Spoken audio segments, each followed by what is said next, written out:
ব্যাখ্যা দিলেন, ইসলামের ব্যাখ্যা দিলেন। ইনসানের ব্যাখ্যা দিতে বলল আনতা আবুদুল্লাহ ফাইল্লাম ইয়াকুন তারাহু ফাইল্লাম তাকুন তারাহু ফাইন্নাকা ইয়ারাকা। নামাজ যখন বান্দা পড়ে, কিন্তু এটা সালাতুল মুমিনিন, সেই নামাজটা হলো যখন বান্দা নামাজে দাঁড়ায় আল্লাহর সাথে ডাইরেক্ট কানেক্টিভিটি হয়ে যায় বান্দা। কি আমি আল্লাহকে দেখতেছি, আল্লাহ আমাকে, আমি যেহেতু দেখতে পারি না, আল্লাহ আমাকে দেখতেছে। বড় আফসোস এবং পরিতাপের বিষয়, অনেক আমরা হজ করেও আসছি, নামাজের যে হালত, লজ্জা লাগে, আল্লাহ আমাদের মাফ করুন। কথাটা বললাম না বলে পারলাম না, শরীর খালি জলে, যেভাবে নামাজ করি আমরা শরীর জলে করি। যাক, নিজের নির্দেশ নিয়ে নিছে আল্লাহ পাক, যেহেতু আল্লাহ আমাকে দেখতেছে। কি দেখতেছে? হুজুরে পাক সাল্লাল্লাহু আলাইহি ওয়াসাল্লাম সাহাবী নামাজ পড়তেছে, নামাজ পড়তেছে, হয় না, 3 বার দেখাতে হয় না, তো হুজুরে সাল্লাল্লাহু দেখাই দিয়েছে এইভাবে নামাজ। মুশকিল আমাদের এই হাদিস পড়াইছেন কিতাবুস সালাত, আমরা পড়ছি, যেহেতু ডাইরেক্ট আল্লাহর সাথে মুলাকাত, মানবতার নামাজ। আমাদের সবাইকে মুর্শিদের শিক্ষা ও দীক্ষা দেন, আমাদের অন্তঃকরণ নিয়ে আমরা আল্লাহ মহব্বতের রসুলের মহব্বত মুর্শিদ আমরা নির্দিষ্ট নিয়ে অতিবাহিত করতে পারি। সেই তৌফিক আমাদের আল্লাহকে ওয়াখির দাওয়ানা আলহামদুলিল্লাহ রাব্বিল আলামিন। আসসালামু আলাইকুম ওয়া রাহমাতুল্লাহি ওয়া বারাকাতুহু। আলহামদুলিল্লাহ আলহামদুলিল্লাহি নাহমাদুহু ওয়া নাস্তাঈনুহু ওয়া নাস্তাগফিরুহু ওয়া নু'মিনু বিহি ওয়া নাতাওয়াক্কালু আলাইহি ওয়া নাউযু বিল্লাহি মিন শুরুরি আনফুসিনা ওয়া মিন সাইয়্যাতি আ'মালিনা من يهد الله فهو المهتدي ومن يضلل فلن تجد له وليا مرشدا فنشهد أن لا إله إلا الله وحده لا شريك له ونشهد أن سيدنا وسندنا ونبينا محمدا صلى الله عليه وسلم الذي أرسله الله بالحق بشيرا ونذيرا وداعيا إلى الله بإذنه وسراجا منيرا. وقال الله تعالى في كلامه المجيد وفرقانه الحميد ما كان محمد أبا أحد من رجالكم ولكن رسول الله وخاتم النبيين وكان الله بكل شيء عليما. إن الله وملائكته يصلون على النبي يا أيها الذين آمنوا صلوا عليه وسلموا تسليما. صلى الله على محمد صلى الله عليه وسلم صلى الله على محمد صلى الله عليه وسلم صلى الله على محمد صلى الله عليه وسلم. আল্লাহর আশিক ও সালেক বৃন্দ, আজকে 18ই জিলহজ। 18ই জিলহজ ঐতিহাসিক গাদিরে খুম দিবস। গাদিরে খুম, আমার যারা ক্লাস অনলাইনে দেখছেন দেখবেন উপরে ক্যাপশন দেওয়া আছে গাদিরে খুমের আলোচনা।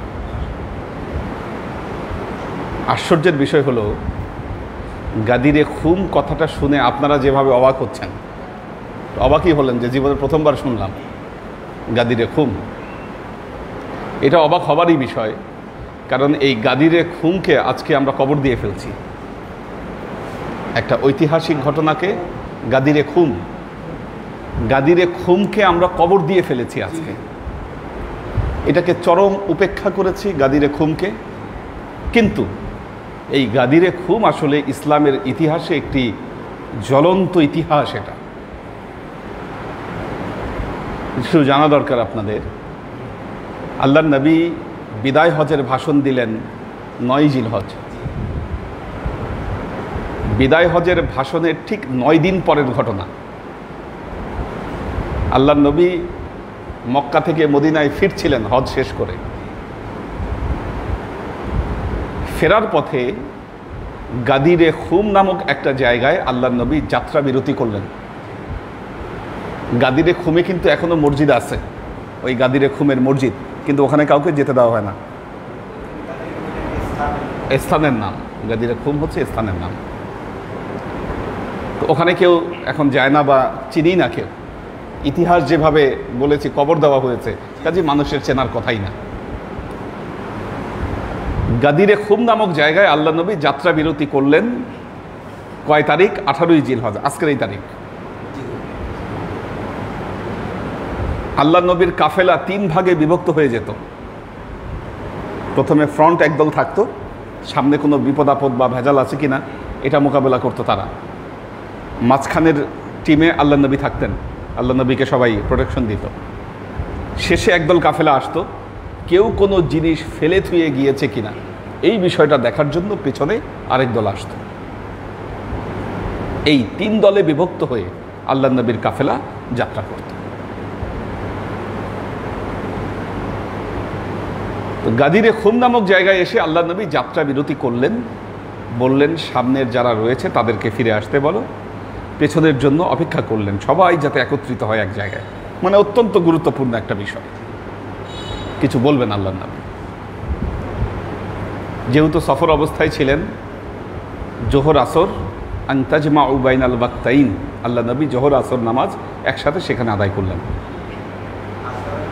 হ্যাঁ, জোহর এবং আসর। দেখেন লক্ষাধিক সাহাবী কিন্তু আল্লাহ নবীর সাথে, মানে বিদায় হজে যারা গিয়েছেন তারা ফিরছেন হজ শেষ করে, বহু সাহাবী আল্লাহ নবীর সামনে। এ সময় আল্লাহ নবী উটের পিঠে দাঁড়ালেন। উটের পিঠে দাঁড়িয়ে বললেন, প্রথমে আল্লাহর প্রশংসা করলেন, হামদনাদ জ্ঞাপন করলেন, তারপর বললেন ইয়া আইয়ুহান নাস ইন্নী ক্বাদ দুঈতু ফাআজাবতু। হে মানুষ সকল, আমার মনে হচ্ছে আমার উপরের ডাক এসে গেছে। ফাআজাবতু, আমি সেই ডাকে সাড়া দিয়ে ফেলেছি। লাকাদ তারাকতু ফীকুমুস সাকালাইন, আমি তোমাদের কাছে 2টো ভারী জিনিস রেখে যাচ্ছি। এই জন্য এই হাদিসকে হাদিসে সাকালাইনও বলা হয়। লাকাদ তারাকতু ফীকুম সাকালাইন, 2টো ভারী জিনিস তোমাদের কাছে রেখে যাচ্ছি। কিতাব আল্লাহ, আল্লাহর কিতাব, ইতরাতি ওয়া আহলে বেইতি, দ্বিতীয়ত আমার আহলে বেইত এবং আমার পরিবার পরিজন আমি রেখে যাচ্ছি। আল্লাহর কিতাব রেখে যাচ্ছি, আমার আহলে বেইত এবং আমার পরিবার পরিজন আমি তোমাদের কাছে রেখে যাচ্ছি।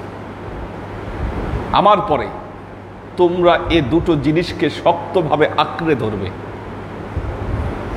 কাল কিয়ামতের ময়দানে তাদের সাথে তোমরা কি নীতি অবলম্বন করেছো সেই ব্যাপারে আমি তোমাদেরকে জিজ্ঞাসা করব।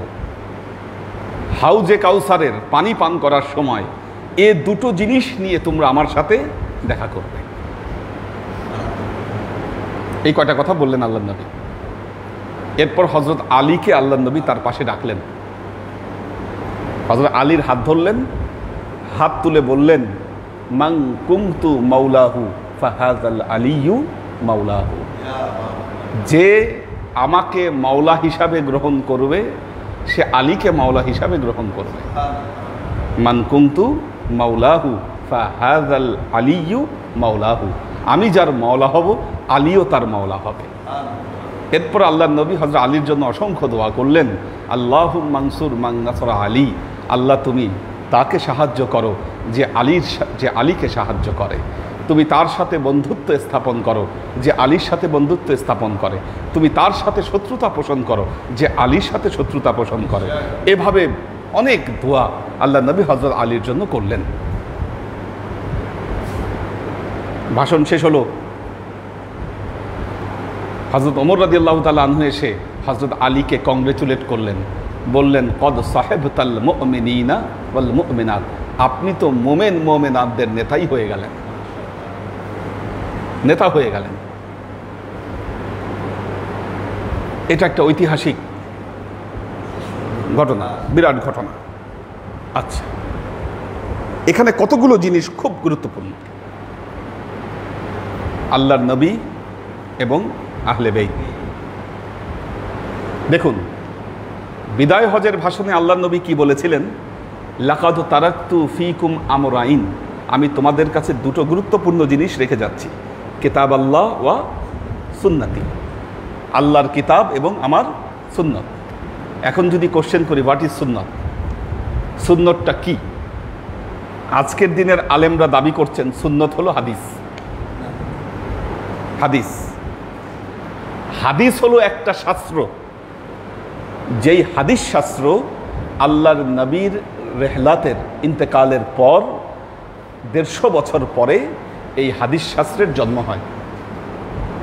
আল্লাহর নবীর ইন্তেকালের 150 বছর পরে এই হাদিস শাস্ত্র সংকলিত হয়। তাহলে আল্লাহর নবী যেই সময়ে বলছেন যে কিতাব আল্লাহ ওয়া সুন্নতি, আল্লাহর কিতাব এবং আমার সুন্নত, ওই সময় এই হাদিস গ্রন্থের কোনো হাদিস গ্রন্থ ছিল না। এগুলো বহু পরে এই হাদিস গ্রন্থগুলো সংকলন করা হয়েছে। হ্যাঁ, আমরা বলতে পারি হাদিস গ্রন্থগুলো সুন্নতের একটা উৎস, কিন্তু হাদিস মানেই সুন্নত নয়। কেউ যদি এই কথা বলে সে ভুল বলবে, কারণ আল্লাহর নবী যেই সময়ে বলেছিলেন সুন্নতি, সেই সময় পৃথিবীতে একটা হাদিস গ্রন্থও ছিল না। কি ব্যাপারটা ক্লিয়ার? মানকুমতু। আচ্ছা, তো দেখেন, ঠিক তার 9 দিন পরে আল্লাহর নবী যে ভাষণ দিলেন এবং ভাষণে দুটো গুরুত্বপূর্ণ জিনিসের কথা বললেন। প্রথমে কিতাব আল্লাহ, কিতাব কিন্তু ঠিকই আছে, কিতাব ঠিকই আছে। সুন্নাতির জায়গায় কি বললেন? আহলে বেইতি ওয়া ইতরাতি, আমার আহলে বেইত এবং আমার পরিবার পরিজন। আমার আহলে বেইত, আমার পরিবার পরিজন। তার মানে সুন্নত মানে কি? সুন্নত মানে আহলে বেইত। কি কাজেই সুন্নতের প্রাইম নমুনা, সুন্নাতের সর্ব উৎকৃষ্ট নমুনা হলো আহলে বেইত।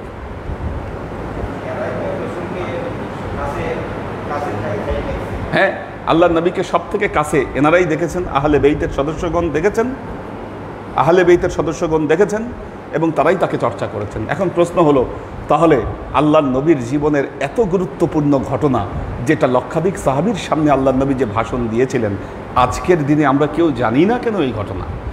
আজকের দিনে কেন আলেমেরা এই ঘটনাগুলো আলোচনা করে না? কেন আজকে গাদিরে খুমকে আমরা কবর দিয়ে ফেলেছি? আপনি আজকে মৌলানা সাহেবদের কাছে জানতে চান গাদিরে খুমের ব্যাপারে, ওনারা বলবেন ইসলামের আরও অনেক গুরুত্বপূর্ণ বিষয় আছে আমরা যেগুলো নিয়ে আলোচনা করতে পারি, এগুলা জিনিস নিয়ে আলোচনার দরকার নেই।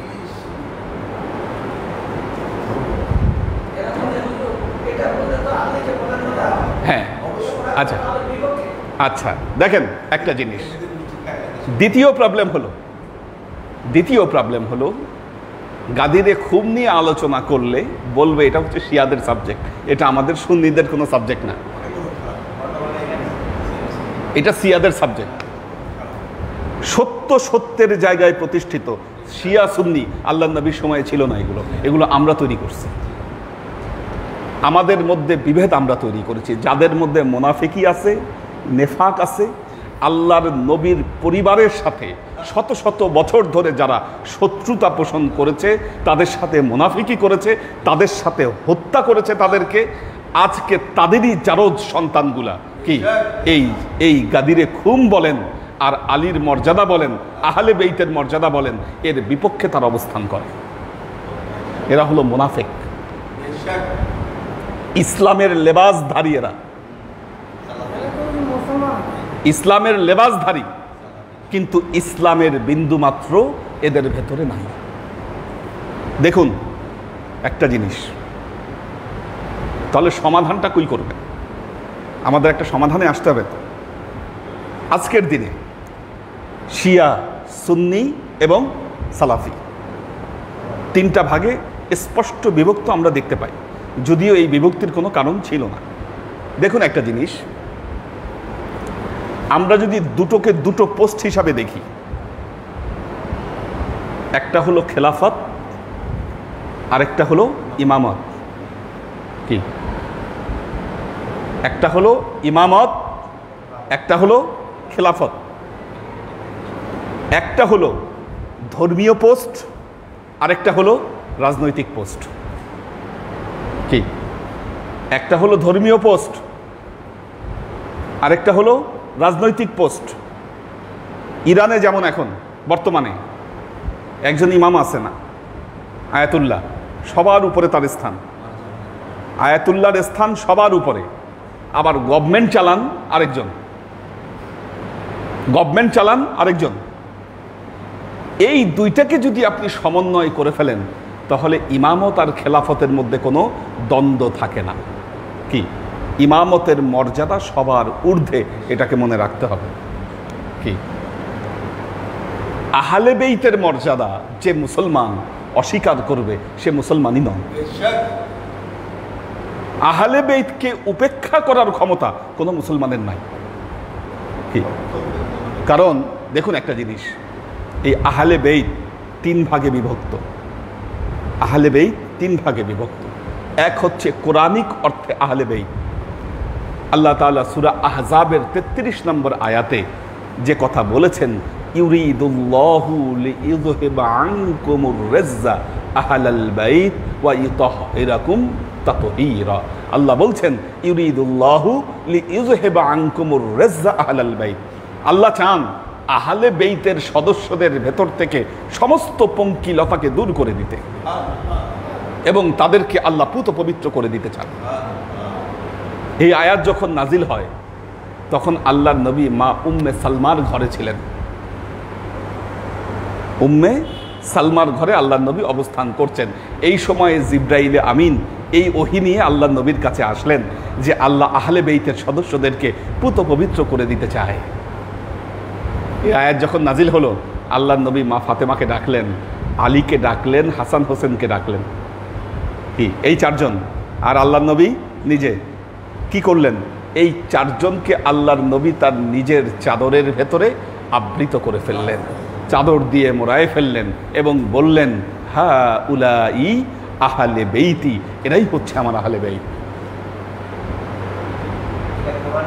হ্যাঁ, কোরআনিক অর্থে। তো মা উম্মে সালমা, উম্মে সালমার ঘরে এই ঘটনা, উম্মে সালমার ঘরে এই ঘটনা ঘটছে। আল্লাহ নবী এই চারজনকে চাদরে আবৃত করলেন এবং বললেন, এরাই আমার আহলে বেইতের সদস্য। এখন উম্মে সালমা আল্লাহ নবীকে বললেন, ইয়া রাসূলুল্লাহ, তাহলে আমি কি এটার অন্তর্ভুক্ত না? আল্লাহ নবী বললেন, না, তুমি এটার অন্তর্ভুক্ত নও, তবে তুমি তোমার স্বীয় মর্যাদায় প্রতিষ্ঠিত। পাক পাঞ্জাতুনের অন্তর্ভুক্ত তুমি নও, কিন্তু তোমার মর্যাদা, হ্যাঁ, ওইটার একটা মর্যাদা আছে, তোমার মর্যাদা আলাদা জায়গায়, কিন্তু পাক পাঞ্জাতুনের মর্যাদা তুমি পাবা না। কাজেই পাক পাঞ্জাতুন হচ্ছে কোরআনিক আহলে বেইত। পৃথিবীতে যাদের সমমর্যাদা, কি আল্লাহর নবীর পরে, এই পাক পাঞ্জাতুনের মর্যাদা আল্লাহ কাউকে দেন নাই। হ্যাঁ, একেবারে ডাইরেক্ট ব্লাড তো আল্লাহর নবীর, আল্লাহ হাশেমি ব্লাড একেবারে। তো প্রায়োগিক অর্থে আহলে বেইত, যেমন আহলাল বেইত শব্দটা হযরত ইব্রাহিম আলাইহিস সালামের পরিবারের ক্ষেত্রে ব্যবহার করা হয়েছে পবিত্র কোরআনে। আতাআজাবিনা বিরহমাতিল্লাহ আহলাল বেইত ইন্নাহু হামিদুম মাজিদ। সেখানে ইব্রাহিম আলাইহিস সালামের পরিবারের ব্যাপারে এই আহলে বেইত শব্দটি ব্যবহার করা হয়েছে। কাজী প্রায়োগিক অর্থে আল্লাহর নবীর স্ত্রী যারা ছিলেন, আল্লাহ নবীর সময় বা তার পরিবার পরিজন তারা আহলে বেইতের অন্তর্ভুক্ত। প্রায়োগিক অর্থে, সামাজিক অর্থে আহলে বেইত, সামাজিক অর্থে আহলে বেইত আল্লাহ নবীর আওলাদে রাসূল যারা আছেন যুগে যুগে, কি এই শাখা প্রশাখা যতদিকে ছড়িয়েছে, যারা ওরাসাতুল আম্বিয়া, ওলি আউলিয়ায়ে কেরাম, কি তারাও আহলে বেইতের তৃতীয় ধারার সদস্য হচ্ছেন। তারা আহলে বেইতের তৃতীয় ধারার সদস্য। আল্লাহ নবী বলেছেন, আমার আহলে বেইত হলো নূহের কিস্তির মতো। কি আমার আহলে বেইত নূহের কিস্তির মতো। যারা আহলে বেইতে আহরণ করবে, এই কিস্তিতে যারা আহরণ করবে তারা মুক্তি পাবে। প্রশ্ন হচ্ছে, আমরা কতটুকু এই কিস্তিতে আহরণ করতে পেরেছি? আল্লাহর নবীর ইন্তেকালের পর আহলে বেইতের সদস্যদেরকে এক এক করে হত্যা করা হয়েছে। কি হত্যা করা হয়েছে? আচ্ছা দেখুন, আল্লাহর নবী বলেছেন, আনা মদিনাতুল ইলম ওয়া আলিয়্যু বাবুহা, আমি জ্ঞানের নগরী আর এই নগরীর দরজাকে আলী। আমি জ্ঞানের নগরী আর এই নগরীর দরজা হচ্ছে আলী। অথচ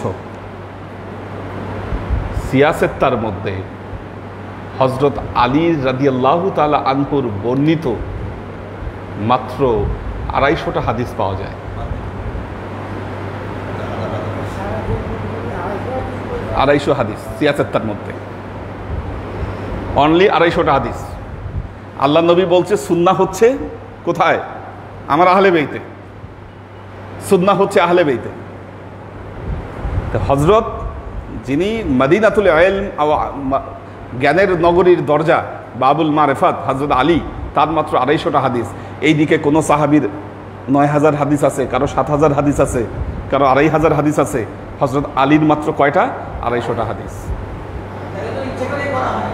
হ্যাঁ, আচ্ছা, আর যেই কয়টা তাও আছে, যেই কয়টা আছে সেই কয়টাকে কিভাবে ওইটাকে জয়ীফ বানানো যায়, কিভাবে এটাকে দুর্বল বানানো যায়, এটার সকল ষড়যন্ত্র এই যে বর্তমান সময়ের যে ইয়াজিদের গোলাম যেগুলো আছে, তারা এইগুলাকে মোটামুটি জয়ীফ টয়ীফ বানায় এই হাদিসগুলাকে গ্রহণ করার বাইরে রাখছে। যেমন শবে বরাতের হাদিস আলী থেকে যেটা বর্ণিত হয়েছে, ইজা কানা লাইলাতুন নিসফি মিন শাবান ফাকুমু লাইলাহা ওয়া সুমু ইয়াওমাহা, বলতেছে হাদিস জয়ীফ। কোথায় আপনি হেদায়েত পাবেন? আল্লাহর আশেক ও সালেক বৃন্দ, মহাসত্য না জানলে কি নবী পর্যন্ত তো পৌঁছাইতে হবে আপনাকে। নবী পর্যন্ত যদি পৌঁছাইতে হয়, ওই সিঁড়ি তো আপনাকে ধরতে হবে, লাইন তো আপনাকে ধরতে হবে। লাইন না ধরলে লাইন তো কাট আপ হয়ে যাবে আপনার।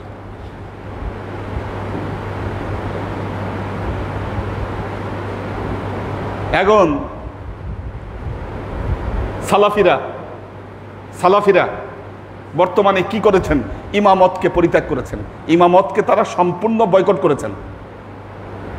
কি খোলাফায়ে রাশেদার মধ্যে হযরত আলী আছেন বলেই তারা হযরত আলীকে মানেন কিছুটা।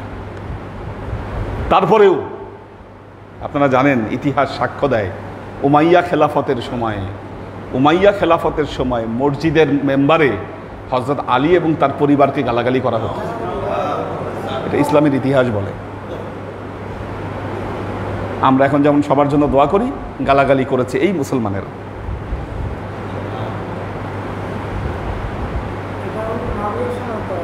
হ্যাঁ, তারপরে মাবিয়া না, তারপরে তো আল্লাহর আশেক ও সালেক বৃন্দ, আমরা কঠিন সময় পার করছি। কিতাব আল্লাহ, কোরআনের কথা বলা হয়েছে। হযরত আলী বলতেন, হাযা কুরআনুন ইউসমাউ ওয়া আনা কুরআনুন নাতিকুন, এই কোরআন হচ্ছে এমন কোরআন যে কোরআন কথা বলে না, আমি তো হচ্ছি কথা বলা কোরআন। আমি হচ্ছি কথা বলা কোনা।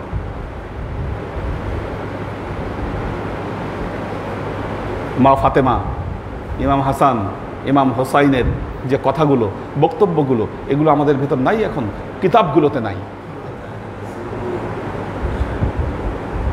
এই শিক্ষাগুলো যারা সিনায় সিনায়, কলবে কলবে যারা ধরে রেখেছেন, মনে রাখবেন তারা হচ্ছে এই অলিয়া উলিয়া কেরাম। কাজেই মনের ভেতরে বিশ্বাস রাখবেন, আল্লাহর নবী যাওয়ার আগে ইমামত হযরত আলীকে দিয়ে গেছেন, ইমামতের দায়িত্ব হযরত আলীকে দিয়ে গিয়েছেন, খেলাফতের দায়িত্ব পালন করেছেন হযরত আবু বকর, কিন্তু ইমাম ছিলেন হযরত আলী।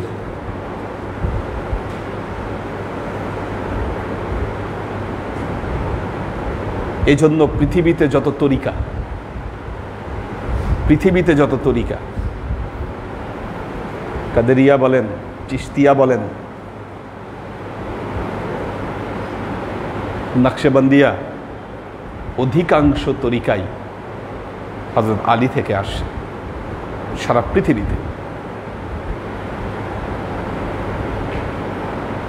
কারণ মারেফতকে যদি অর্জন করতে হয়, নবী পর্যন্ত যদি পৌঁছাতে হয়, কি বাবুল মারেফত ছাড়া মারেফতের দরজা আপনার কাছে খুলবে না।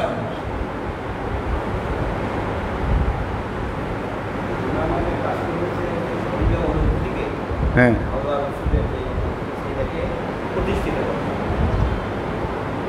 আল্লাহর নবীর সব কিছু সোজা কথা। নবীর বয়াতের ক্ষমতা বলেন, কি নবীর কাছে আনুগত্য বলেন, এই সব কিছু যার কাছে অর্পণ করেছিলেন তিনি হচ্ছেন মাওলা আলী। তিনি হচ্ছেন মাওলা আলী। হ্যাঁ হ্যাঁ, না, এক হচ্ছে শুনেন, যদি পলিটিক্যাল প্রবলেম থাকে, আপনি বই করবেন, একটা বই ছাপাবেন, রাষ্ট্রীয় পৃষ্ঠপোষকতা ছাড়া ওই সময় কোনো বই ছাপানো যেত না, অসম্ভব ছিল। কাজেই যারা এগুলো সংকলন করেছেন তাদেরকে মাথায় এই জিনিসটা অবশ্যই রাখতে হয়েছে তাদেরকে।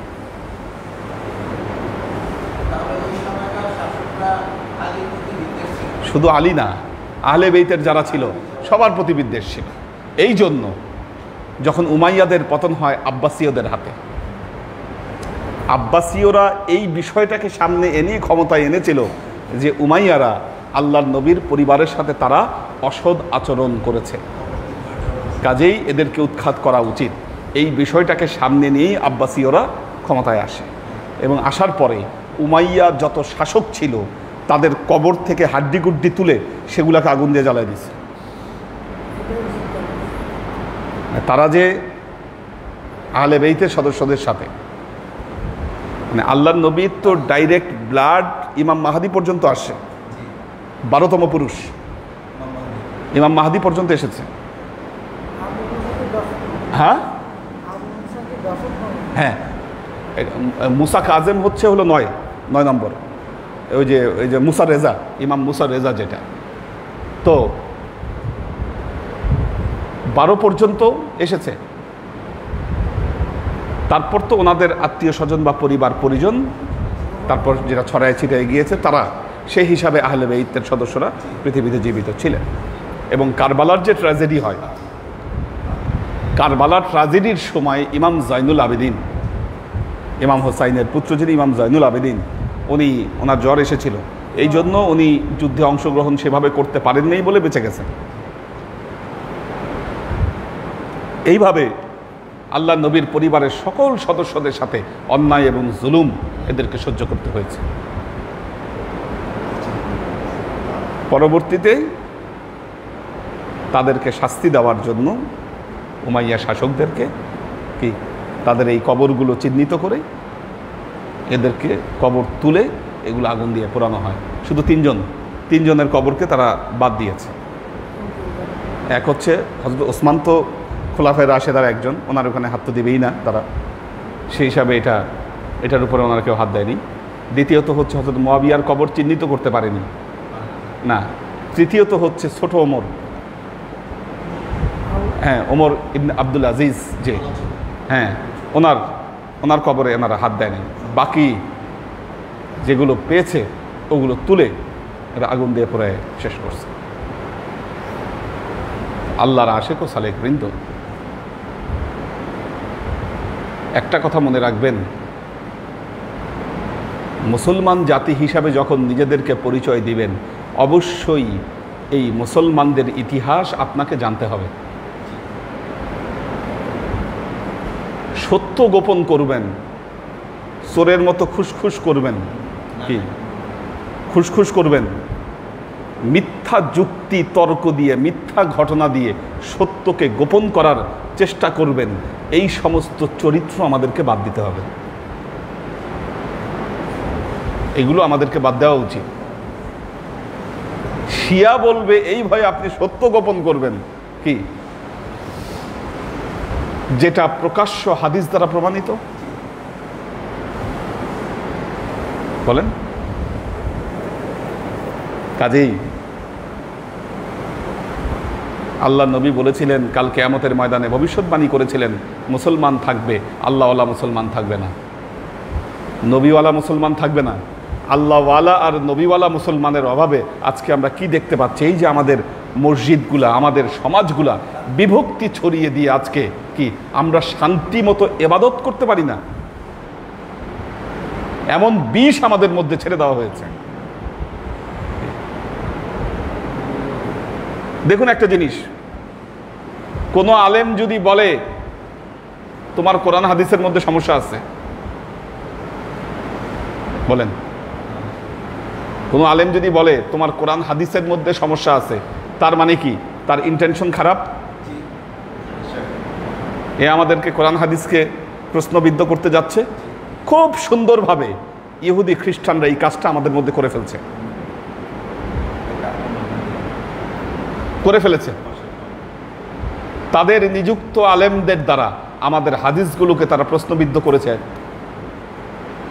হাদিসগুলোকে অলরেডি প্রশ্নবিদ্ধ করেছে। কিছু হাদিসকে জয়ীফ, কিছু হাদিসকে জাল বানায় হাদিস শাস্ত্রের অবস্থা খারাপ করে ফেলছে। কিন্তু এরাই করেছে এই কাজগুলো। কোরআনে হাত দেওয়া শুরু করেছে, জানেন ভারতে ওই যে কোরআন নিয়ে 26টা আয়াত নিয়ে কি শুরু করেছে।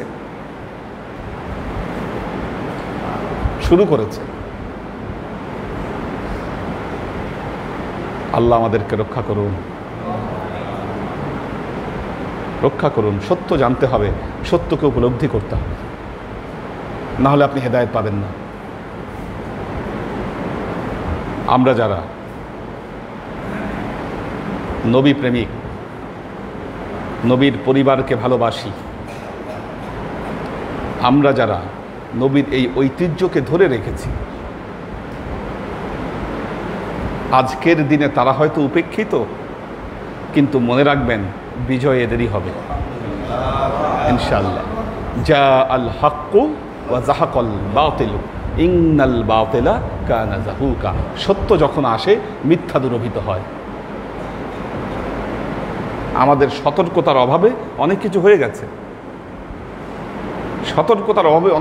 গেছে, কিন্তু এটা আর হতে দেওয়া যাবে না। একজন মুসলমান হলে মনে রাখবেন নবীকে ভালোবাসতে হবে, তার সাথে সাথে নবীর পরিবারকে, আহালকে অবশ্যই আপনাকে ভালোবাসতে হবে। দেখি কারা আছে, দাও।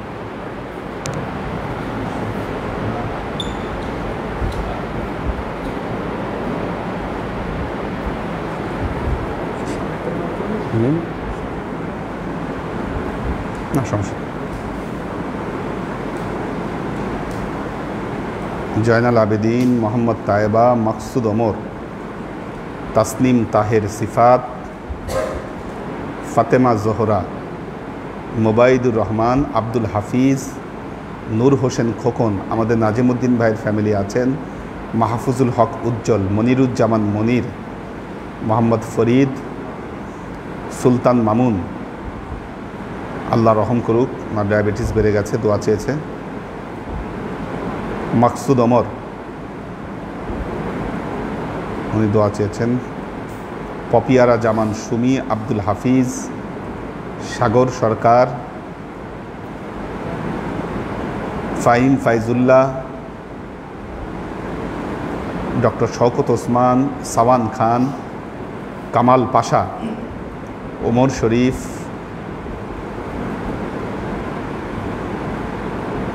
আব্দুল সাত্তার ভাই আছেন, ইব্রাহিম খলিল, মাহের আফজুন নেসা, পাখির ভেজ,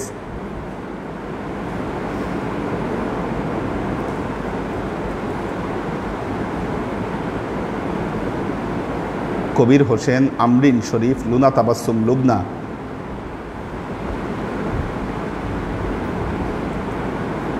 মোহাম্মদ শিয়াম হোসাইন, রাবেয়া ওমর, মোহসিনুদ্দায়ান, মোহাম্মদ আবু জাফর,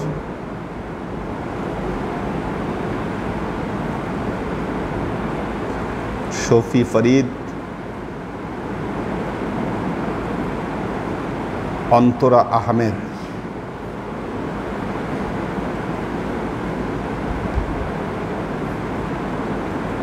আমাদের নুরুল ইসলাম ফরিদপুর ভাই, ফরিদপুর থেকে উনি আছেন। আমির হোসেন, দীপা উষা, সাজ্জাদ হোসেন সাগর, সহিফা বিনতে আমির, আসমা আজিজ, হাবিবা আক্তার জেনি, জেবা ফারজানা, আমিনুল ইসলাম বাপ্পি, মহিউদ্দিন আহমেদ। আল্লাহ সবাইকে ভালো রাখুন, সুস্থ রাখুন।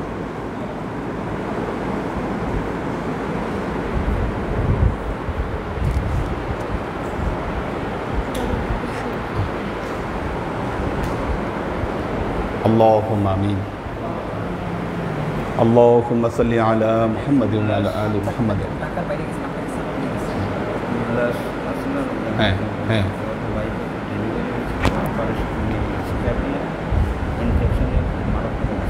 আল্লাহ হেফাজত করুন, আল্লাহ রহম করুন।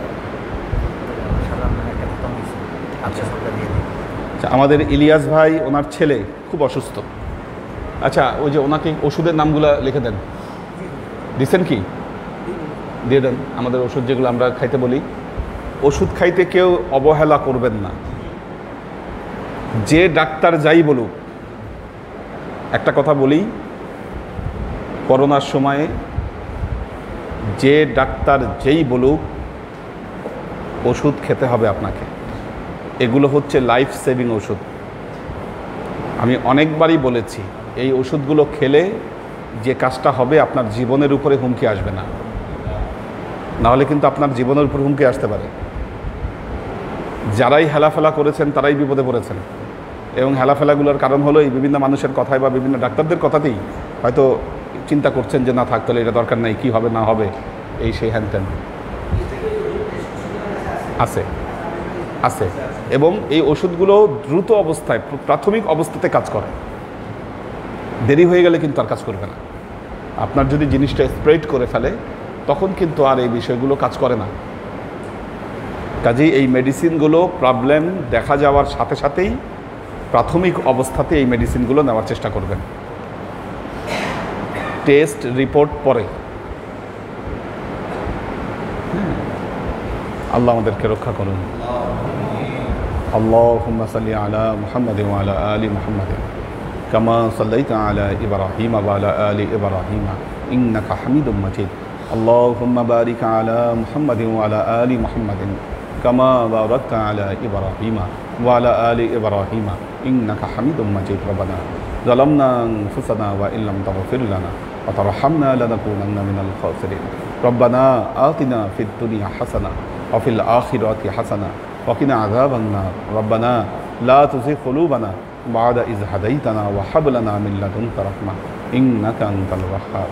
আল্লাহুম্মা ইন্নাকা আফুব্বুন তুহিব্বুল আফওয়া ফা'ফু আন্নী ইয়া গফুরুর রহিমুল ওয়াদুদ। اللهم نور قلوبنا بنور الإيمان ونور قلوبنا بنور الإسلام ونور قلوبنا بنور الإحسان وزين أخلاقنا بنور محمد صلى الله عليه وسلم اللهم إنا نسألك علما نافعا رزقا واسعا عملا مقبولا شفاء من كل داء قلبا خاشعا ذهنا ذاكرا إيمانا كاملا توبة قبل الموت راحة عند الموت ونجاة بعد الموت আমাদের আক্তারুজ্জামান ভাই অসুস্থ, উনি পড়ে গিয়ে ব্যথা পাইছেন, ওটা ওনার ওই কাঁধে ফ্র্যাকচার হয়েছে। হ্যাঁ, তো উনি দোয়া চেয়েছেন আল্লাহ যাতে ওনাকে রক্ষা করেন, রহম করেন। পড়ে গিয়ে ব্যথা পাইছে আর কি। ইয়া আল্লাহ ইয়া রহমান ইয়া মালিক, আমরা এত মুহাম্মদ মুস্তাফা সাল্লাল্লাহু আলাইহি ওয়াসাল্লামের কাছে পৌঁছে দাও। আল্লাহ আমাদের নবীর পরিবারবর্গের কাছে তুমি এর চাচাকে পৌঁছে দাও। এই দুনিয়ার সমস্ত আম্বিয়াই কেরাম, সাহাবাই কেরাম, তবে আইন ওয়ালি আউলিয়া, গৌস কুতুব, আমাদের মা বাবা, ভাই বোন, আত্মীয় স্বজন, এই দরবার থেকে যত পীর ভাই বোন চলে গেছে সবার রুহে আল্লাহ তুমি এর চাচাকে পৌঁছে দাও। তুমি তোমার হাবিবের ওসিলায় আমাদের সবাইকে কবুল ক্ষমা করে দাও। আমাদের জীবন থেকে সমস্ত অভাব অভিযোগ, বালা মুসিবত, দুঃখ কষ্ট, রোগ শোককে দূরীভূত করে দিয়ে দৃঢ় হস্তে তোমার দ্বীনের খেদমতের তৌফিক তুমি আমাদেরকে দান করো। আজীবন যেন তোমার হেদায়েতের পথে প্রতিষ্ঠিত থাকতে পারে সে তৌফিক তুমি আমাদেরকে দান করো। সুবহান রাব্বিকা রাব্বিল ইজ্জাতি আম্মা ইয়াসিফুন, সালামুন আলাল মুরসালিন, আলহামদুলিল্লাহি রাব্বিল আলামিন। ওয়াজআল আখিরু কালিমাতিনা ইনদাল মাউত লা ইলাহা ইল্লাল্লাহ মুহাম্মাদুর রাসূলুল্লাহ।